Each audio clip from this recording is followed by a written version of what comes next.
All right, I guess we're going to talk about traveling with cameras.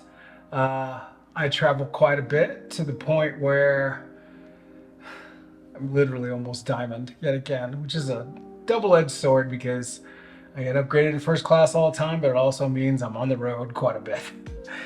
So, what is the best camera to bring when you travel? Let's start with this guy, the Oshka Mat 124G. It is light. It's a lot lighter than this guy or this guy. It is a twin lens reflex. So during travel, it's kind of nice to look down into something like this because people don't know what you're doing, right? And here's a trick. Say I'm looking down and I'm shooting you, right? Because normally if I was gonna shoot you, I'd be like this, and this is gonna bring attention to that subject. So if I wanna be stealth, I'll look down and say they look at me. I'll look up and I look past them. Like I'm looking at whatever it is that I'm shooting over there, even though I'm lying in my mind to you because I'm shooting you. It's fast, it's quick, 12 frames, so that's kind of limiting. You're reloading every 12, but man, this lens alone is fantastic. And if you want to get used to a twin lens reflex, this is a great camera to learn on, right? Limiting in the fact that it's 3.5, but I mean, it's a TLR, so you can hand hold this, I promise you, at 15th of a second, and it's 100% fine. Did you hear that shutter? Let's do that again. Listen. Oh, that's nice. It's very simple. So I really like this camera. It's inexpensive, and it gets the job done, and it's conversational, and you can be so sneaky, right? You're just like walking around like this, and I look down, or say like I'm just standing here like this, and I see you, and I'm looking down and I'm focusing, and then I get my thing to here, and no one knows. No one knows because guaranteed you're out somewhere outside and you're not going to hear that. Where I'll tell you what they will hear is this.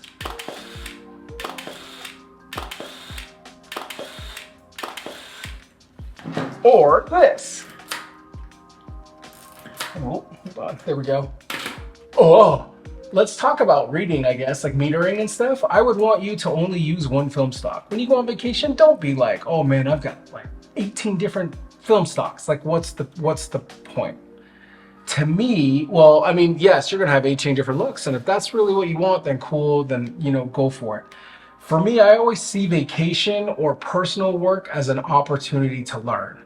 And if I'm doing 18 things at once, that's kind of overwhelming. I love the idea of going on vacation and only bringing one film stock. So like day one, sure, I'll bring my light meter, right? But by the end of day one, there is no reason why I should be bringing my light meter anymore, right? Because I'm pretty damn close. Like I've been shooting in the same lighting situations.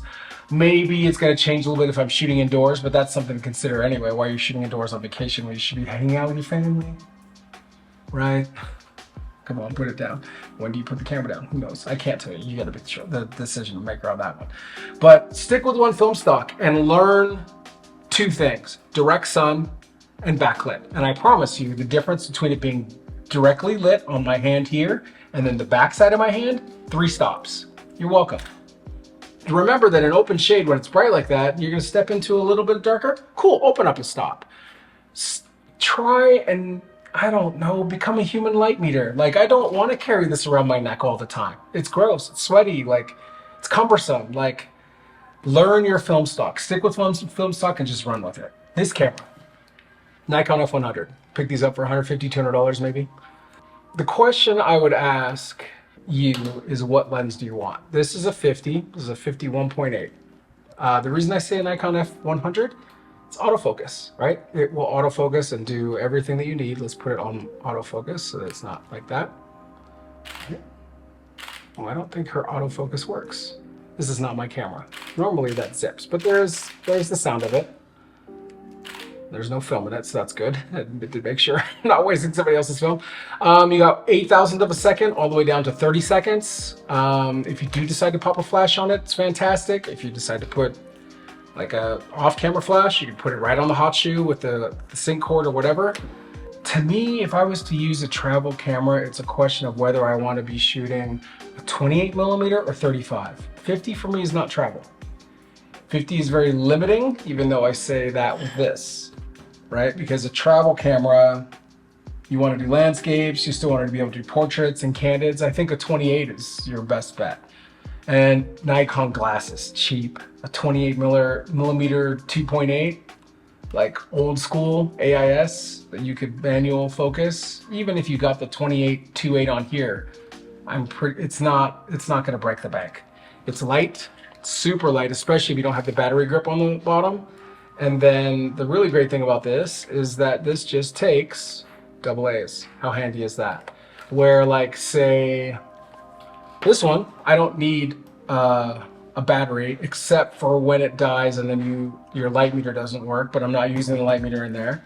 Yeah, AA's, if this dies on you, super easy. Again, a 28, you can do pretty much anything. Landscapes, tight. You could be in a room like this and people are all talking. You get really nice kind of like environmental, lifestyle kind of stuff. Candids, really great candids. And you can still do portraits with it, right? I love this camera and it's cheap. Another one that I would recommend, I think the Fine Lab would recommend as well, is this Contax G2 autofocus. And it's fast. It's very, very, very fast. Okay. I don't have to think. You could set this on A if you wanted. You can shoot that on A as well. This one I trust a bit more. It has the exposure compensation on the top. The G2 will set you back a little pretty penny. But you know, hey, if you've got the exposable income, I would do it. I own a G2. I will never sell this camera.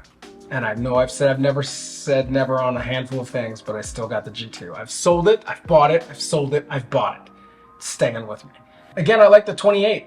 It's such a great lens. It's Zeiss. It's a 2.8 lens, so if you shoot it wide open and you're doing portraits, you're gonna get some really nice depth of field bokeh. It's small, just fits in your hand like this. Of all these cameras, that's the smallest one, right? There are a handful of point and shoot ones. The reason I'm going to recommend the G2, say you don't want the 28, right? And you want to use the 45, or heck, you want to use the 35 f2, or you're super fancy and you've got the 21 millimeter 2.8. I love that there's interchangeable lenses. And I'll tell you right now, the 45 f2 on this thing is incredible. The Fuji GA645. This is the only medium format point and shoot camera ever made.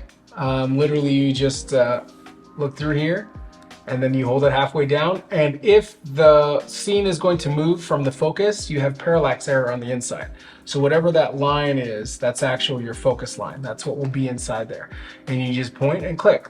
Downfall is it only focuses in the middle. So you'd have to like focus on what you want to do and then recompose.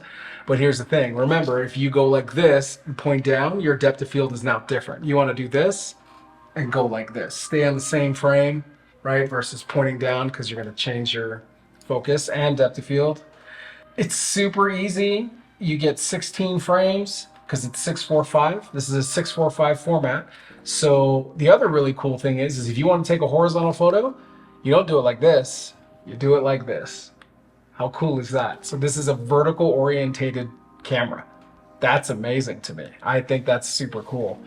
You can shoot it in A mode. There's A, there's P, there's manual, and then there's this little pop-up flash, which is, you know, you think hokey, right? Do not sleep on this guy. You put someone up against a blank wall with this, and you have now created the whole look of not Urban Outfitters, but American Apparel. You have created the American Apparel look by this. Literally. Get a white wall, pop some film in, set it on A, and just go pop, pop, pop, pop, pop. And I guarantee you, you're like, wow, they paid someone a lot of money to do something that I also can do. Interesting. Huh. Cat's out of the bag. Great camera. Small. If you wear cargo shorts, it would fit in there. It's not going to fit in your normal camera, but in your normal shorts, but like, it's small enough. And I love that it's just point and shoot. Just turn it on, put it on A, point, click, you're ready to go. To me, the answer, what is the best camera to travel with? It's the camera that you love shooting. It's the camera that you know how to use, and that if something goes wrong with it, you can literally just feel and or hear it because it's an extension of your body because you've used it so much. I've shot with a myriad of cameras over my career, but I think I've finally landed on two cameras that I use in both my personal and professional work. Let's start with this guy. This makes no sense. Why am I going to travel with this almost 10-pound massive camera, right? It's huge.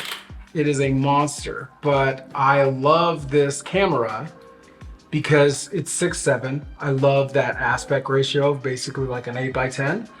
And I also mostly love this lens. This lens is a 110 f2 that also has working f-stops all the way to f32. So not only can I do like my bokeh looking stuff, but I can stop all the way down. The only disadvantage is that as I stop down, the lens gets darker because the aperture is actually closing. It doesn't close when you take the photo. It closes as it's doing its thing. Cons, heavy as mofo.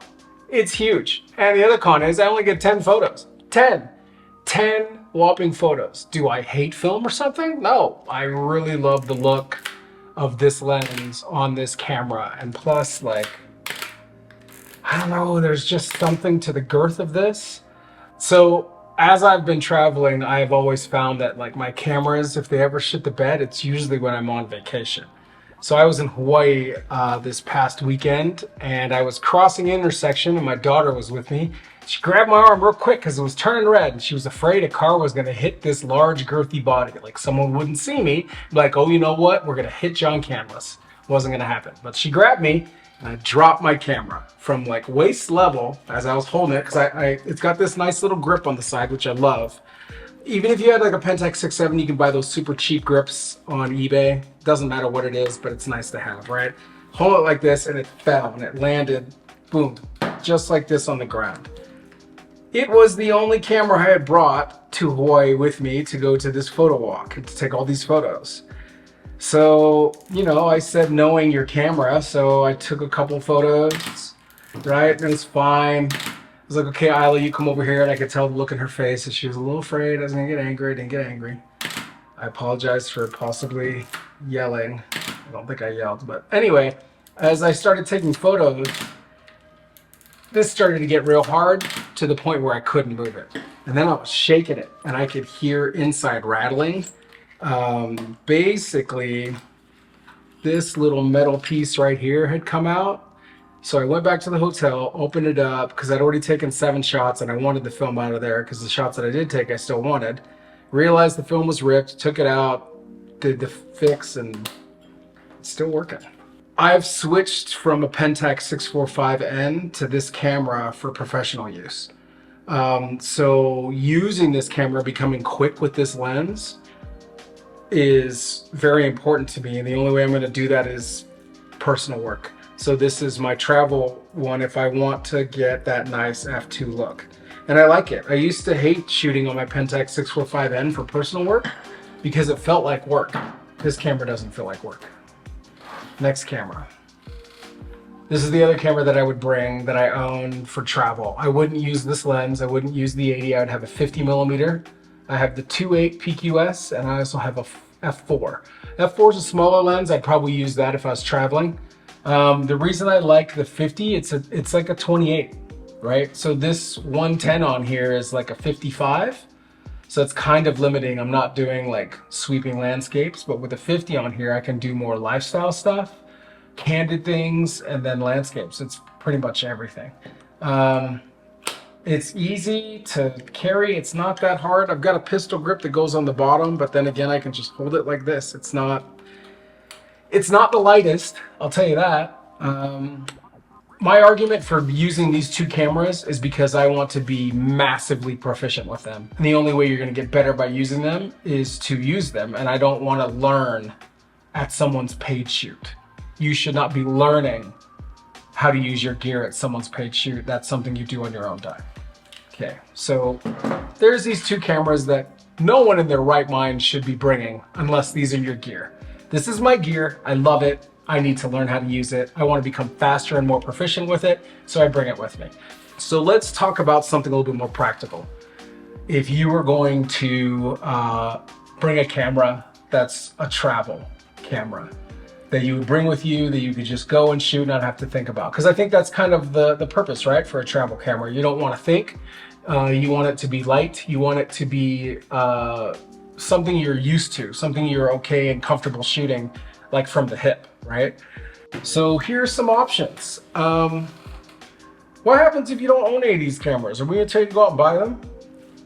No, no, no, maybe, sure, because these aren't expensive. The best travel camera you have is the one that you have in your bag. The best travel camera you have is the camera that you're used to, the one that you know how to shoot, the one that when you show up to something, you feel confident in shooting, not one that's going to make you feel sheepish and like you're fidgeting with something, right? Like you want to be able to just show up and shoot. So the question for you is, do you really need something super small? If you do, then sure, let's start looking for point and shoots, things like that. But if you have like a normal SLR 35 millimeter camera, I think the only thing you'll need to invest in is maybe a 28 millimeter or a 35 millimeter lens. And then it's your decision on how fast you want that glass. Are you willing to pay 1.2? Because it's going to put you back a pretty penny. Or can you settle for 1.4? Can you settle for 2.8? I want something fast, a little fast in glass. It doesn't have to be super fast because then it's only going to get heavy, but that will allow me to get the candids and move quickly and also make me a better photographer.